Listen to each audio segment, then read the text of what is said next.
So today we'll take a look at how you can import a CSV file into Excel pretty easily. I'm going to show you how you can do that right now. So what you want to do is you want to open up your Excel book, just have a blank sheet. We're going to go over to data, and now this is the Office 365 Mac version. So I've seen that in other versions it's kind of different. There's a button that just says import CSV, so it may not be as clear on this version. But all you do is you go up to get data, basically just click this one here. Even though it says Power Query, we're just going to click that one here, and you're going to see two options here when you click import a text or CSV file.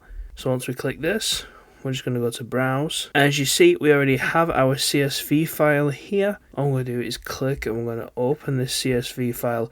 We're going to click next, and it's going to generate this table. It's basically showing you here the text that you've got. This is just for the first 200 rows. You do want to make sure on this here that you are selected on comma if you're doing a CSV, or you've got some other options if you've got some other sort of file type. And then we're just going to click load, and it's just take a second, and there you see we've got all our data nicely imported into Excel. As you can see, might need to do a bit of formatting on this, but other than that, as you can see, there's our data. Hope that helps. Please like, comment, subscribe, and I'll see you next time for more tutorials.